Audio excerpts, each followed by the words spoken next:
তুমি মোদের আশার আলো, তাই তো তোমায় বাসি বলো, তুমি মোদের আশার আলো, তাই তো তোমায় বাসি বলো। হৃদয় নামের ফুলদানিতে, হৃদয় নামের ফুলদানিতে গেঁথে রেখেছি প্রেমের মালা।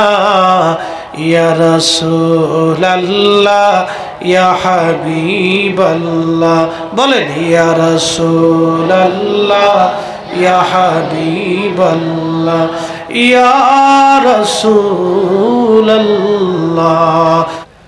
প্রিয় উপস্থিতি, হাইলাকান্দির মুসলমান খুবই মনোযোগ দিয়ে কথাগুলি শুনে যাবেন। আজ ফেরেশতাদেরকে আল্লাহ বলেন, ফেরেশতারা রে, আমি দুনিয়াতে মানব জাতি খলিফা পাঠাবো। আমরা দুনিয়ার আল্লাহর এমন খলিফা হলাম, আমরাই সুদ খাই, আমরাই ঘুষ খাই, আমরা অন্যের জমি দখল করি, অন্যের জমি নিয়ে আমরা মারামারি করি, অন্যের সম্পদ মেরে খাওয়ার জন্য আমরা চেষ্টা করি। কি কথা বলেন, ঠিক কিনা?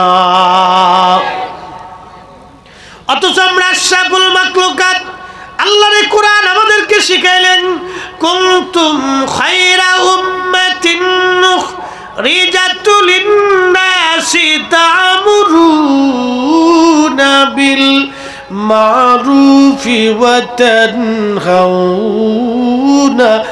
আনিল মুনকার। একবার জোরে বলা যাবে কি সুবহানাল্লাহ? কথা বোঝা যায়? প্রথম পরিচয়, আমরা কি? মানুষ। জোরে বলেন, আমরা কি? একসাথে বলেন, আমরা কি? জোরে বলেন, আমরা কি? 4 লক্ষ জীবন জীব প্রজাতির মধ্যে আমরা শ্রেষ্ঠ। কি কথা কোন, ঠিক কিনা? আমরা শ্রেষ্ঠ, আমরা মানুষ। মানুষ হয়ে মানুষের কাজ করতে। হযরত ওমর লক্ষ্য করতেছে, ভিতর থেকে মহিলা বলতেছে, মারে দুধের সাথে পানি বেশি করে মিশাও। আচ্ছা, আপনাদেরকে প্রশ্ন করি, দুধের সাথে যে পানি মিশাইলেন, আমাদের দেশে অনেকে দুধ বেশি বিড়ি খায়। এই আস্তে কনকে, জোরে বলেন। দুধ বেশি কি খায়? বিড়ি খায়। দুধ বেশি বিড়ি খায়। মানুষ খাচ্ছে, খুব খাচ্ছে। মানুষে জানে যে বিড়ি খাওয়া এটা মানুষের শরীরে ক্ষতি, তো খাবে। ও খুব ধুমসে খাচ্ছে, তো খাওয়ার টানটা কি আপনাদেরকে দেখায়? বিড়ি একটা ধরাই দিয়ে একটা টান দেয়, সারে কেমনে দেখে? টান্ডা দিয়ে আসতে কেমনে সারে?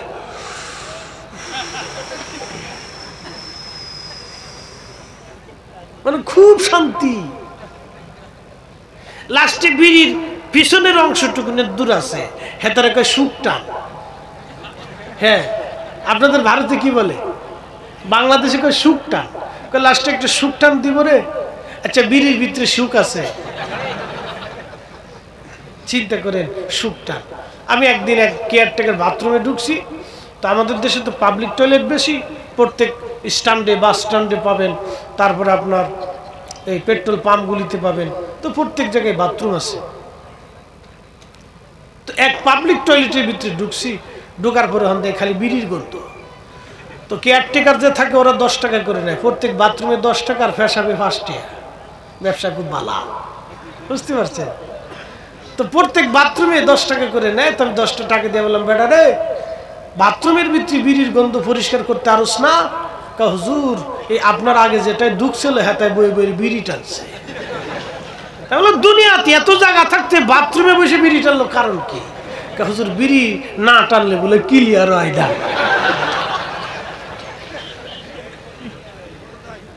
তার মানে হেই বিড়ি ধরে নাই, বিড়ি হেরে ধরছে, ওরে বিড়ি ধরে ফেলছে একবার। এই অবস্থা আমাদের। প্রিয় মুসলমান, হাইলাকান্দি ভারতের মুসলমান, হযরত ওমর লক্ষ্য করতেছে, ভিতর থেকে এক মহিলা ডাক দেখে, মা দুধের সাথে পানি বেশি করে মিশাও। মেয়েটা জবাব দিয়ে বলল, মা দুধের সাথে যদি পানি মিশাই, ওমরের গোয়েন্দা যদি জানে, কালকে মসজিদে নববীর সামনে এই দুধের সাথে পানি মিশানোর জন্য, অন্যায় করার জন্য আমাদের বিচার হবে রে মা। এই অন্যায়ের জন্য কালকে বিচার হবে। বেশি ঘুরায় না, তাহলে আবার ডিস্টার্ব হবে। ও মা, দুধের সাথে পানি মিশাইতে পারবো না মা। মহিলা ডাক দিয়ে বলল, মেয়েরে, ওমরের গোয়েন্দা এত রাত্রে কি করে জানবে তুমি দুধের সাথে পানি মিশাও? পানি মিশাও মা, ওমরের গোয়েন্দা জানবে না। মুসলিম মেয়েটা সেই দিন জবাব দিল, মা দুধের সাথে পানি মিশাইলে ওমরের গোয়েন্দা যদি না জানে, আমার মালিক আমার আল্লাহ ফায়ুনাব্বিউকুম বিমা কুনতুম তা'মালুন, কেউ না জানলেও আমার আল্লাহ জানে মা। ওই আল্লাহ যেহেতু জানে, আল্লাহ যেহেতু দেখে, আমি দুধের সাথে পানি মিশাবো না। চিৎকার মেরে জোরে বলবেন কি আল্লাহু আকবার। তেলের গাড়ি তেলে চলে,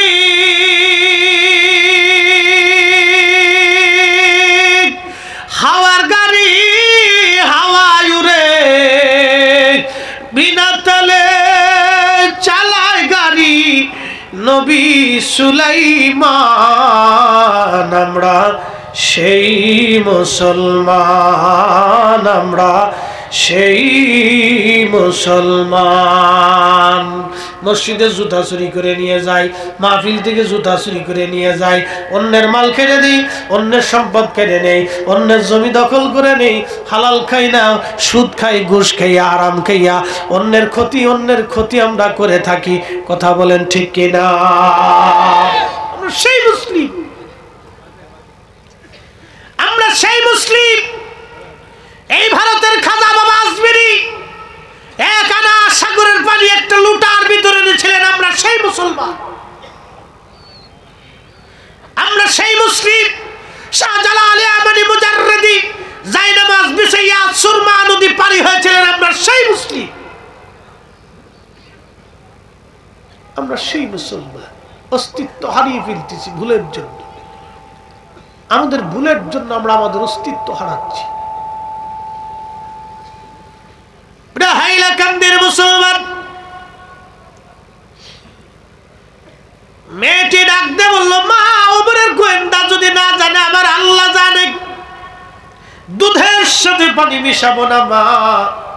হযরত ওমর গোলামকে বললেন, গোলাম রে, জায়গাটা চিহ্নিত করে রাখো, কালকে সকালবেলা এই ফ্যামিলির খোঁজ আমাদের নেওয়া লাগবে, কে কে আছে না আছে।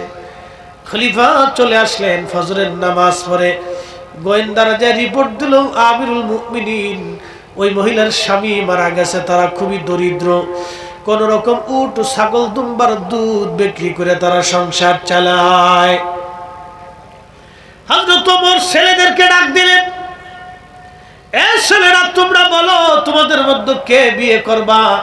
বড় ছেলে আব্দুল্লাহ ইবনে ওমর রাদিয়াল্লাহু আনহু, যিনি রাসূলুল্লাহর অনেক বড় দামি সাহাবী ছিলেন, অনেক বড় মুহাদ্দিস সাহাবী এবং মুফতি সাহাবী ছিলেন, তিনি জবাব দিলেন, না আব্বাজান, আমার স্ত্রী আছে, আমি আর বিয়ে করার প্রয়োজন নাই, আমার ছোট জনকে আপনি বিবাহ দিয়ে দেন।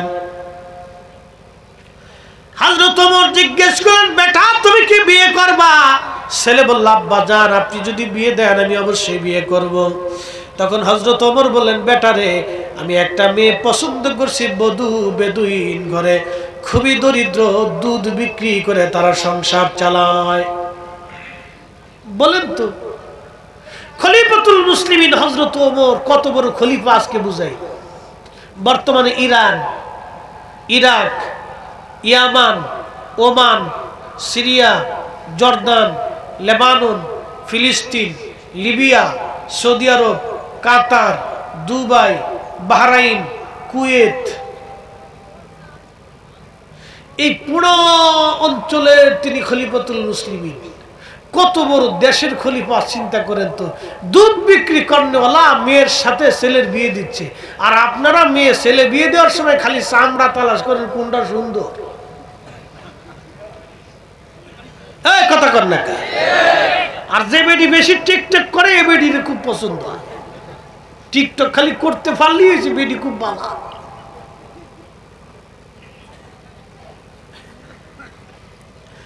হযরত ওমরের মতো মহানুভব খলিফা ৩০ ছেলের জন্য বৌমা পছন্দ করলেন, আমানত গুজার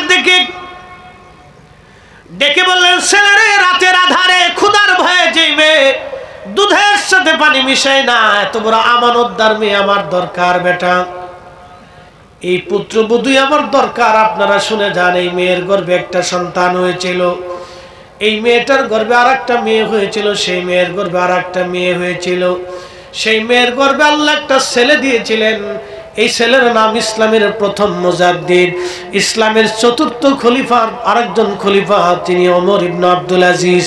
তাকে মুসলমানদের দ্বিতীয় ওমর বলা হইতো, দ্বিতীয় ওমর বলা হইতো। বিরাট বড় সিংহাসন পাওয়ার পরেও তিনি ধুলার তখ্তে চড়ে হযরত ওমরের মতো বিশ্ব শাসন করে গেছে। একবার জোরে বলা যাবে কি আল্লাহু আকবার। তেলের গাড়ি তেলে চলি, হাওয়ার গাড়ি হাওয়ায় উড়ে, বিনা তেলে চালায় গাড়ি নবী সুলাইমান। আমরা সেই মুসলমান, আমরা সেই মুসলমান। ওমরের জমানায় কয়েকজন লোক একটা যুবক ছেলের ধরে নিয়ে আসছে। তো খলিফা জিজ্ঞেস করলেন, বেটারা তোমরা যে যুবক ছেলেটাকে ধরে আনছো অপরাধ কি? বলে, আমিরুল মুমিনিন, এই ছেলেটা আমাদের বাবাকে হত্যা করছে। বলে, তোমাদের বাবাকে হত্যা করছে? ছেলেটাকে জিজ্ঞেস করলো, ওমর বেটা তুমি কি হত্যা সংগঠন করছো, মার্ডার করছো? বলে, হ্যাঁ ইয়া আমিরুল মুমিনিন, আমি তাদের বৃদ্ধ বাবাকে মেরে ফেলছি। আপনি একটু চিন্তা করেন তো,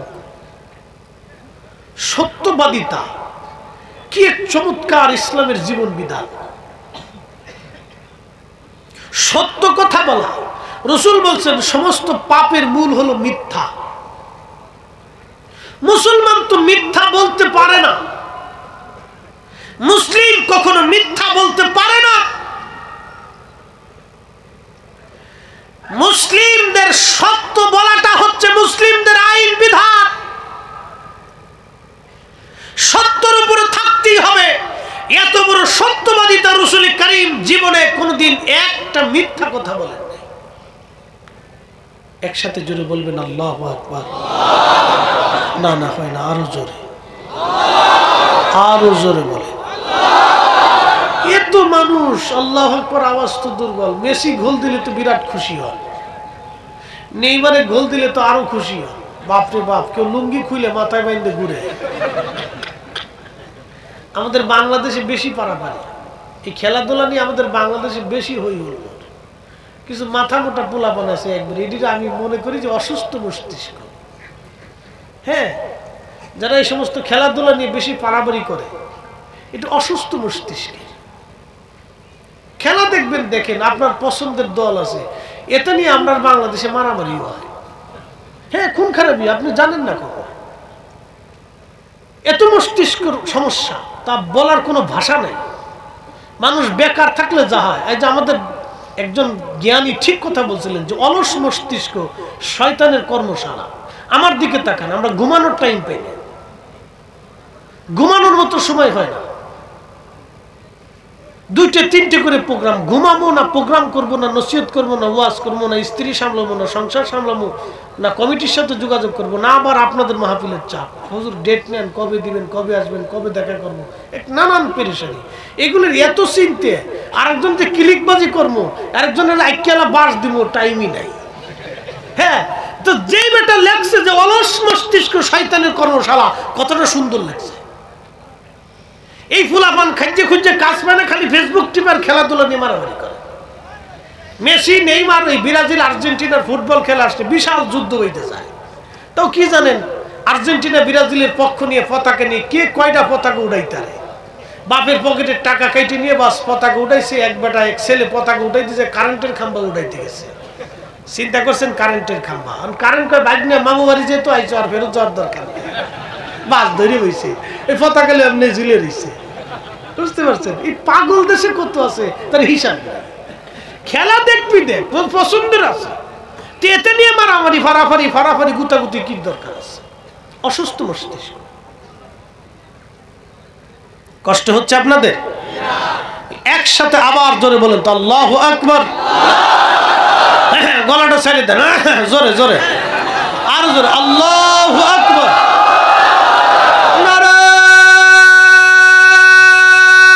জোরে দিন, কিন্তু আপনারা আস্তে দিন না, জোরে দিন। আমরা যদি মনে করেন যে সিলাইতে পারি তা আপনি পারতেন না কেন?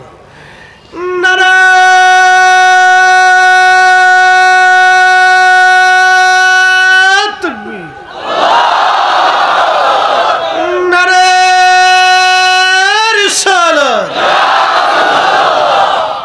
ঠিক আছে, হাইলাকান্দির পাওয়ার আছে, ফুটবল খেলায় জিতবো বোঝা যাচ্ছে।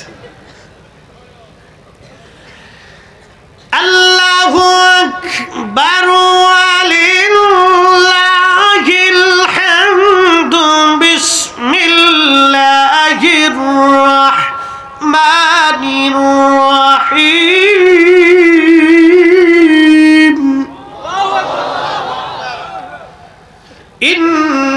ইন্নাল্লাহা ইয়া'মুরু বিল আদলি ওয়াল ইহসান।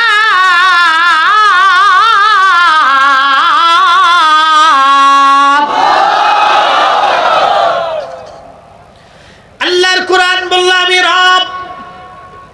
আমি আল্লাহ তোমাদেরকে হুকুম করলাম তোমরা পৃথিবীতে ন্যায় বিচার করবা, ন্যায় কখনো অন্যায় করবা না, ন্যায় কাজ করবা, অন্যায় করবা না।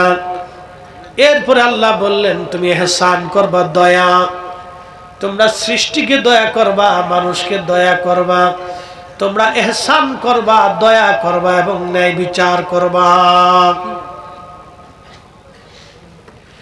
দুনিয়াতে তোমরা ন্যায় বিচার করবা। হযরত ওমর রাদিয়াল্লাহু আনহু ওই ছেলেটাকে ডাক দেয়া বললেন, যুবক তুমি কি তোমার এই বৃদ্ধ বাবাকে হত্যা করছো? বলে হ্যাঁ। বলে কি জন্য তুমি মার্ডার করলা বলো? যুবক ডেকে বলল, আমিরুল মুমিনিন, আমার একটা উটের ছানা ছিল, উটের বাচ্চা। আপনারা দেখবেন আমাদের দেশে গরুর বাচ্চা হলে ওই গরুর বাচ্চার গলার মধ্যে মালিক ঝুনঝুনি বেঁধে দেয়, ওই বাচ্চা দৌড়াদৌড়ি করে খেলাধুলা করে আর মালিকের মনে ভালো লাগে, আনন্দ লাগে। মালিক বুকের মধ্যে কোলের মধ্যে জড়িয়ে ধরে চুমা খায়, আদর করে। ছাগলের বাচ্চা হলে ছোট ছোট মেয়েরা ছাগলের বাচ্চা কোলের মধ্যে নিয়ে বসে থাকে, বিড়ালটাকে কোলের মধ্যে নিয়ে বসে থাকে। এইভাবে এই মানুষগুলি ছোট ছোট প্রাণীদেরকেও আদর করে, কারণ দেখতে সুন্দর দেখা যায়। ওই যুবক ডেকে বলল, আমিরুল মুমিনিন, আমার এই উটের বাচ্চাটা দেখতে খুবই সুন্দর। সে খেলতে খেলতে ওই বৃদ্ধের খেজুর বাগানে চলে গিয়েছিল, আর বৃদ্ধ লোকটা একটা পাথরের আঘাত করে আমার উটের বাচ্চার চোখ উঠিয়ে ফেলে দিয়েছে। আমার উটের বাচ্চার চোখ বেরিয়ে গেছে। আমি দৃশ্যখানা দেখে সহ্য করতে পারি নাই। আমি একটা মস্ত বড় পাথর হাতে নিয়ে বৃদ্ধকে কষ্ট দেওয়ার জন্য একটা পাথর ছুঁড়ে মেরেছিলাম। ওই পাথরের আঘাত সহ্য করতে না পারে বৃদ্ধ মারা গেছে। আমিরুল মুমিনিন, আমি ইচ্ছা করে মারি নাই, ভুলবশত এটা মার্ডার হয়ে গেছে।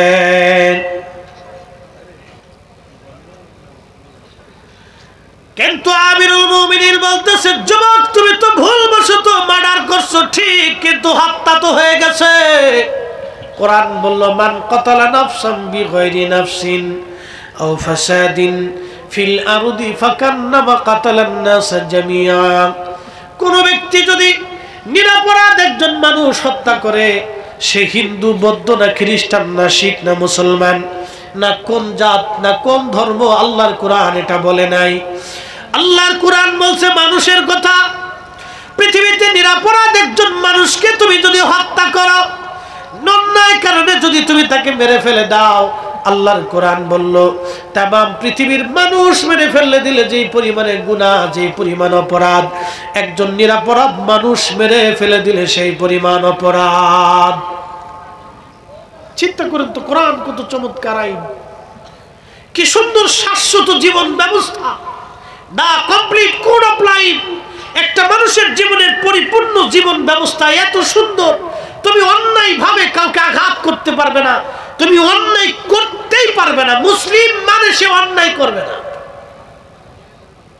একসাথে বলা যাবে আল্লাহু আকবার, আরো জোরে বলে। মুসলিম মানে সে অন্যায় করবে না। কোরআন এটাই বলছে, তুমি ন্যায় করবে। আমি আল্লাহ নির্দেশ দিয়েছি তোমরা পৃথিবীতে ন্যায় কাজ করবে, অন্যায় করবে না। কিন্তু মুসলিম দুধের সাথে পানি মিশায়, মুসলিম ফলের সাথে ফরমালিন মিশায়, মুসলিম খাবারে ভেজাল দেয়, মুসলিম এই মানুষের হক নষ্ট করে, মুসলিম এই অন্যায় করতেছে, মুসলিম ঘুষ খাচ্ছে, মুসলিম আর একজনকে ঠকানোর চিন্তা করতেছে, মুসলিম আর একজনের নারীর প্রতি কুলহব দিয়েছে। মুসলিম এটা মুসলিম হতেই পারে না। কি কথা বলেন, ঠিক না বেটা?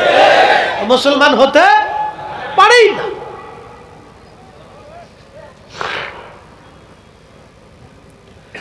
হাইলাকান্দির মুসলমান হযরত আমিরুল মুমিনিন ওমর ডাক দিয়ে বললেন, বেটা তুমি তো হত্যা করে ফেলছো। আল্লাহর বিধান মোতাবেক, কোরআনের আইন মোতাবেক তোমার প্রতি মৃত্যুদণ্ড আরোপ করা হলো, তোমাকে মৃত্যুদণ্ড দেয়া হবে।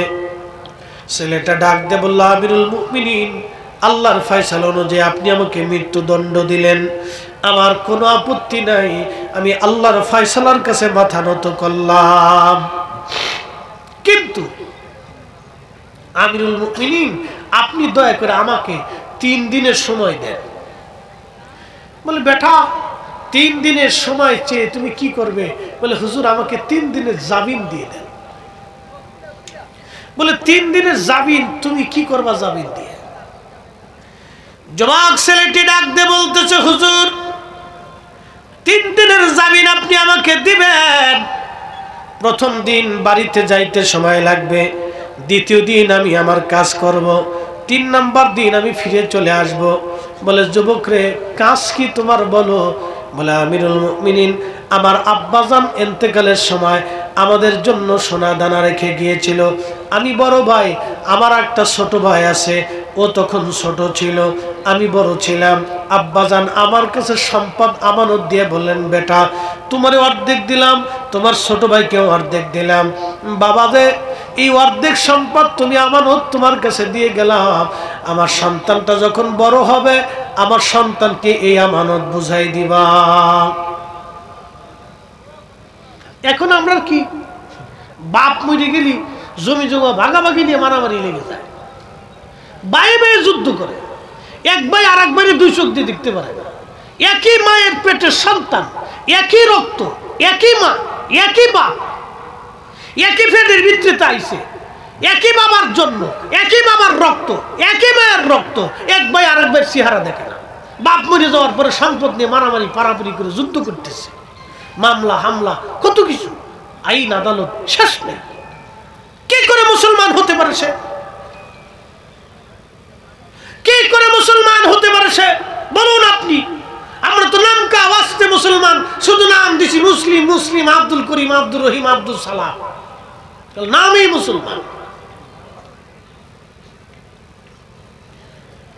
হযরত ওমর ডেকে বললেন, যুবক তুমি তোমার ভাইয়ের আমানত বুঝাই দিতে যাবা বুঝলাম, কিন্তু ওমরের আদালত তো তোমাকে জামিনদার ছাড়া জামিন দিবে না।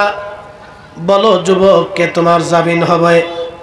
হযরত ওমর রাদিয়াল্লাহু আনহু ওই যুবককে বলার পরে যুবক বলল, হুজুর ক্ষমা করে দিবেন, এই মদিনাতে আমার কোনো পরিচিত লোক নাই, কে আমার জামিনদার হবে? তখন ওই যুবকটা তাকায় দেখলো রাসূলের একজন সাহাবী, তার নাম আবু যর গিফারি রাদিয়াল্লাহু আনহু। তিনি একজন জাহিদ এবং আবিদ সাহাবী ছিলেন, দুনিয়া বিরাগী সাহাবী ছিলেন। হযরত আবু যর গিফারি আমার জামিনদার হবে হুজুর। ছেলেটা ডাক দিয়ে বলতেছে, আমিরুল মুমিনিন, আমার জামিনদার এই ছেলে, হযরত রাসূল কারীমের সাহাবী আবু যর গিফারি। হযরত ওমর ডাক দিয়ে বলেন, আবু যর আপনি কি যুবকের জিম্মাদারি নেবেন? তখন আবু যর গিফারি বললেন, হ্যাঁ আমিরুল মুমিনিন, আপনি যুবকটাকে 3 দিনের জামিন দিয়ে দেন, আমি আবু যর তার জিম্মাদারি নিলাম। ওমর ডাক দিয়ে বলেন, আবু যর বুঝে সুঝে নেন, এই ছেলে যদি ফিরে না আসে তাহলে হত্যার ফয়সালা কিন্তু আপনার উপরে বর্তাবে। তেলের গাড়ি তেলে চলি, হাওয়ার গাড়ি হাওয়ায় উড়ে, বিনা তেলে চালায় গাড়ি নবী সুলাইমান। আমরা সেই মুসলমান, আমরা সেই মুসলমান। কষ্ট হয়? জোরে বলেন, কষ্ট হয়? একসাথে আবার জোরে বলেন আল্লাহু আকবার।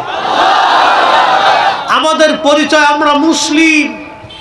মুসলিমের কাজ হলো আসলামতু লিরাব্বিল আলামিন, যিনি সমস্ত জগৎ সমূহের রব, যিনি সমস্ত জগৎ সমূহের রব, এই কালের রব, ওই কালের রব, আগের কালের রব, অতীতের রব, বর্তমানের রব, ভবিষ্যতের রব।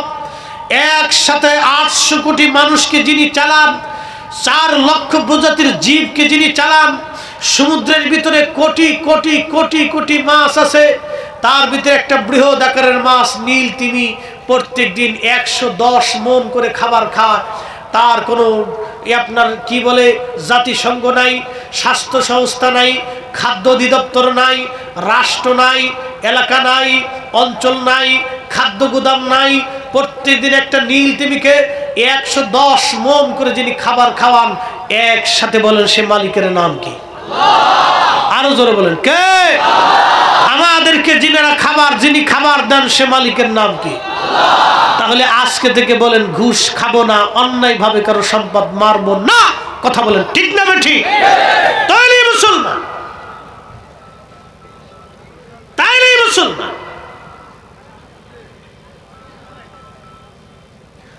প্রিয় উপস্থিতি, হাইলাকান্দিবাসী, হযরত ওমর ডাক দিয়ে বললেন, যুবক তুমি এবার জিম্মাদারি নিয়ে জামিন নিয়ে চলে যাও, তবে ফিরে আসবে। যুবক চলে গেল। আবু যর গিফারি 3 দিন পরে মদিনায় মসজিদে নববীতে আবার বিচার বসলো, আদালত। আবু যর গিফারি এক পাশে, বাদীর অন্য পাশে দাঁড়ানো, মামলার আসামি কিন্তু আর আসে না। সূর্য ডুবে যায়, ডুবে যায়। ব্যাপার কি, যুবক কেন ফিরে আসে না? সাহাবীরা কেঁদে ফেলে দিয়ে বলল, বাদীরা মামলা উঠে নাও, একটা যুবকের জন্য রাসূলুল্লাহর দামি সাহাবী আজ মারা যাবে। কারণ ওমর তো এমন বিচারক, পৃথিবীর কারো কথায় পরিচিত হয়ে প্রভাবে সে বিচার করবে না। আল্লাহর আইনের বাহিরে এক চুল পরিমাণও ফয়সালা হযরত ওমর দিবে না। আজকে নবীর একজন সাহাবী মারা যাবে, বাদীরা মামলা উঠায় নাও। বাদীরা বলে, না, বাবার হত্যার ফয়সালার জন্য আসছি, মামলা আমরা আজ উঠাবো না, হত্যার ফয়সালা নিয়ে তারপরে যাব। হযরত আবু যরকে ওমর বলেন, আবু যর তোমার আসামি কোথায়? আবু যর ডাক দিয়ে বলে, ওমর আমার মন বলে সূর্য ডুবার আগেই ছেলেটা ফিরে চলে আসবে, কারণ মুসলমান মিথ্যা কথা বলে না। চিৎকার মেরে জোরে বলবেন আল্লাহু আকবার। তুমি মোদের আশার আলো, তাই তো তোমায় বাসি বলো, তুমি মোদের আশার আলো, তাই তো তোমায় বাসি বলো। হৃদয় নামের ফুলদানিতে, হৃদয় নামের ফুলদানিতে গেথে রেখেছি প্রেমের মালা। ইয়া রাসূলুল্লাহ, ইয়া হাবিবাল্লাহ, বলেন ইয়া রাসূলুল্লাহ, ইয়া হাবিবাল্লাহ, ইয়া রাসূলুল্লাহ, আল্লাহুম্মা সাল্লি আলা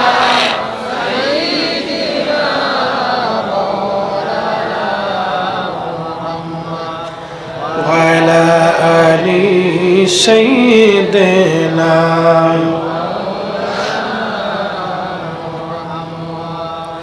হাইলাকান্দির মুসলমান খুবই মনোযোগ দিয়ে শুনে যান, এরা সাহাবী,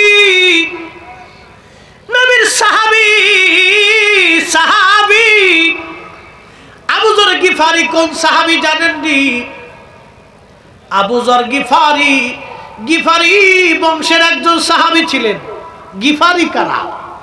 এদের পরিচয় ছিল ইসলাম গ্রহণ করার আগে এরা মরুভূমিতে ডাকাতি করত, দিন দুপুরে মানুষ মেরে ফেলতো, অর্থের জন্য মানুষ খুন করত, পুরা বংশটাই ডাকাতি করত। তাদের কাজ পেশা ছিল ডাকাতি করা। আমাদের বাংলাদেশের সুনামগঞ্জ একটা জেলা আছে, এই জেলায় বন্যার সময় ত্রাণ দিতে গেছি। ওই সময় লোকেরা বললো, হুজুর একটা গ্রাম আছে, ওই এলাকার পুরা গ্রামের লোক চোর। কথা বুঝেন নাই? সারা গ্রামের মানুষ চুরি করে। বললাম এত চোর? কহ সব গ্রামের, ওই গ্রামের টোটাল মানুষ চুরি করে। আমরা বলি চোরের গ্রাম। ওই গ্রামের সাথে কেউ আত্মীয়তা করে না, বিয়ে শাদী করে না, ও খালি চুরি করে বেড়ায়। বুঝতে পারছেন তো? গ্রাম শুদ্ধ। আমি বলি পুলিশে ধরে না, পুলিশও জানে এটা চোরের গ্রাম, চোর। আমি বললাম তো ভালো হয় না? ইদানিং কিছুটা ভালো হয়েছে, আগে খালি চুরি করতো। তো গিফারি বংশের মানুষ ডাকাতি করত। তা আবু যর গিফারি মক্কায় আসছিলেন নবীকে দেখার জন্য। নবীর সৌন্দর্য, কথাবার্তা দেখে এক বাক্যে কালেমা পড়ে মুসলমান হয়েছে। চিন্তা করলো, না এই লোক মিথ্যা বলতে পারে না। আর আমরা দিন দুপুরে মানুষ হত্যা করি, মানুষের সম্পদ চুরি করি, মানুষের সম্পদ লুণ্ঠন করি, এই আমাদের কাজ ভালো না। এই লোকই সুন্দর কথা বলতেছে। দেখেন, যারা একসময় ডাকাতি করে খাইতো, সেই বংশের একজন মানুষ কালেমা পড়ে যে পুরা বংশটাকে কালেমা পড়াইলো। তারা এত ভালো হয়ে গেল, চুরি ডাকাতি ছাইরে দিয়ে আবু যর গিফারি দুনিয়া বিরাগী হইয়া এমন অবস্থা হয়ে গেল, পাথরের হৃদয়ের মানুষগুলি রাসূলের সোহবতে মোমের মতো নরম হয়ে গেল। তিনি আমাদের নবী, যার জীবনে ভুল ছিল না, খাতা ছিল না, আইব ছিল না, দোষ ছিল না, ত্রুটি ছিল না, একটা কথাও জীবনে মিথ্যা বলেন নাই, অন্যায় ভাবে কাউকে একটা আঘাত কোনোদিন থাপ্পড় মারেন নাই, কোনোদিন জবান থেকে তার ফায়সা কথা আসে নাই, এক বিন্দু পরিমাণ আমানত জীবনে কারো খেয়ানত করেন নাই। রাসূল করিম আরবের যুগের জাহিলিয়াতের সময় ছিলেন ব্যান, ওনার নাম ছিল আল আমিন। আল আমিন শব্দের অর্থ হলো বিশ্বাসী। তিনি এতটাই বিশ্বাসী ছিল যে মানুষের আমানত যেইভাবে দেওয়া হতো উনি ওইভাবেই আবার ফেরত দিতেন। রাসূল বলেছেন, কিয়ামতের আগে ওয়াদাউল আমানা, আমানতের খেয়ানত বাড়বে। সন্তান বাবার হক নষ্ট করবে, বাবা সন্তানের হক নষ্ট করবে, মা সন্তানের হক নষ্ট করবে, সন্তান বাবার হক নষ্ট করবে, ধনীরা গরিবের হক মেরে খাবে, গরিবরা গরিবের হক মারবে, মানুষ ইতিমের সম্পদ নষ্ট করবে, অনেক বড় প্রভাবশালীরা দরিদ্র মানুষের সম্পদ চুরি করে খাবে। এই আমানতের খেয়ানত সারা পৃথিবীতে এখন চলতেছে। কথা বলেন ঠিক না বেটে? এটা কিয়ামতের আলামত। হাইলাকান্দির মুসলমান হযরত ওমর রাদিয়াল্লাহু আনহু আবু যরকে বলেন, আবু যর গিফারি বলো তো তোমার আসামি কি ফিরে আসবে? আবু যর গিফারি ডাক দে বলে, আমিরুল মুমিনিন, মুসলমান কখনো মিথ্যা কথা বলে না। আমার মন বলে ওই যুবক আমাদের মাঝে ফিরে আসবে। চিৎকার মেরে বলেন না মারহাবা। আহা, মুসলমান কাকে বলে? আবু যর গিফারি দাঁড়িয়ে আছে, সন্ধ্যা ঘনিয়ে যাচ্ছে, ঠিক এমন সময় ওই যুবক দৌড়াইয়া দৌড়াইয়া হাঁপায়া হাঁপায়া ফিরে আসছে, সালাম দিল, আসসালামু আলাইকুম ওয়া রাহমাতুল্লাহি ওয়া বারাকাতুহু। ঠিক এমন সময় আমিরুল মুমিনিন জবাব দিলেন। যুবক ডাক দিয়ে বলল, হুজুর আপনার আসামি ফিরে এসেছে, আমি আমার ছোট ভাইয়ের হক মিটাইয়া আমি আবার ফিরে আসছি। আবু যর গিফারি, আপনি রাসূলুল্লাহর বুজুর্গ সাহাবী, আপনাকে 3টা দিন অনেক পেরেশানির মধ্যে রাখছিলাম, দয়া করে আপনি আমাকে মাফ করে দেন, ক্ষমা করে দেন। আপনাকে চিন্তার মধ্যে ফেলে দিয়েছিলাম হুজুর, ক্ষমা করে দেন, আমি আসামি ফিরে আসছি। আমিরুল মুমিনিন আল্লাহর ফয়সালা অনুযায়ী আপনাকে মৃত্যুদণ্ড আমাকে দিয়ে দেন, আমার কোনো আপত্তি নাই। একবার জোরে বলা যাবে কি আল্লাহু আকবার।